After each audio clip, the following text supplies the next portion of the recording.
Assalamualaikum warahmatullahi wabarakatuh.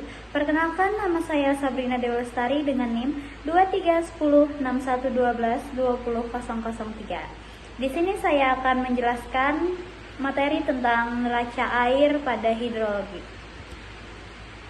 Mengapa neraca air hutan penting? Neraca air hutan adalah konsep fundamental dalam hidrologi yang menjelaskan pergerakan dan distribusi air dalam ekosistem hutan. Memahami siklus air di hutan sangat penting untuk pengelolaan sumber daya air yang berkelanjutan. Hutan berperan sebagai regulator alami dalam siklus hidrologi global. Perubahan dalam neraca air hutan memiliki dampak luas terhadap lingkungan dan kehidupan manusia. Komponen masukan air, presipitas dan aliran permukaan. Yang pertama ada presipitas air masuk ke dalam sistem hutan melalui hujan, salju, embun, dan kabut. Jumlah dan intensitas presipitas sangat bervariasi. Hutan tropis menerima curah hujan yang jauh lebih tinggi. Yang kedua, aliran permukaan air yang mengalir di permukaan tanah setelah hujan lebat atau pencairan salju. Dapat membawa sedimen dan nutrisi ke badan air, dipengaruhi oleh topografi dan tutupan lahan. Komponen keluaran air, evapotranspirasi dan aliran tanah. Evapotranspirasi atau ET, gabungan dari evapotranspirasi atau penguapan dari permukaan tanah dan vegetasi, dan transpirasi atau pelepasan uap air dari tumbuhan. Merupakan komponen keluaran air terbesar di sebagian besar ekosistem hutan.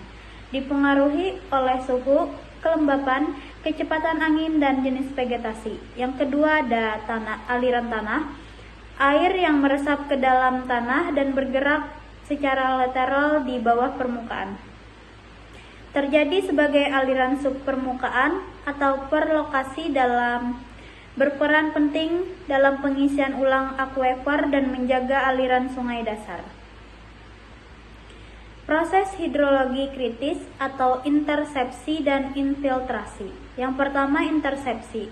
Air hujan yang tertahan oleh tajuk vegetasi dan tidak mencapai permukaan tanah secara langsung.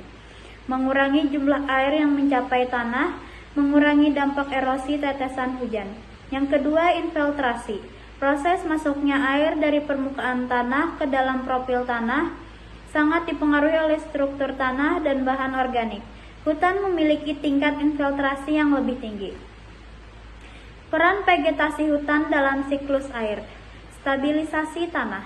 Sistem akar pohon mencegah erosi dan meningkatkan kapasitas infiltrasi tanah. Pembentukan awan. Transpirasi hutan melepaskan uap air yang berkontribusi pada pembentukan awan dan hujan. Regulasi aliran hutan. Memperlambat aliran permukaan dan memastikan pelepasan air secara bertahap ke sungai. Filtrasi air. Hutan bertindak sebagai filter alami, membersihkan air dari polutan sebelum mencapai sumber air. Studi kasus atau dampak deforestasi terhadap neraca air. Deforestasi secara drastis mengubah neraca air di suatu wilayah. Peningkatan aliran permukaan tanpa tajuk pohon, lebih banyak air hujan langsung mencapai tanah, menyebabkan peningkatan aliran permukaan dan erosi. Penurunan infiltrasi. Tanah yang terkompresi dan kehilangan bahan organik memiliki kapasitas infiltrasi yang lebih rendah. Penurunan evapotranspirasi atau hilangnya vegetasi mengurangi jumlah uap air yang dilepaskan ke atmosfer. Berpotensi mengurangi curah hujan lokal, resiko bencana, meningkatnya resiko banjir bandang, tanah longsor, dan kekeringan.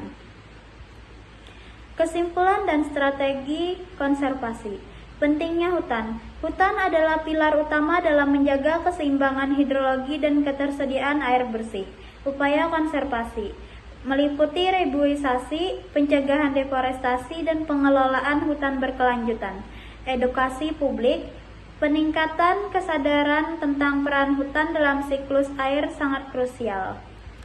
Sekian presentasi dari saya. Wassalamualaikum warahmatullahi wabarakatuh.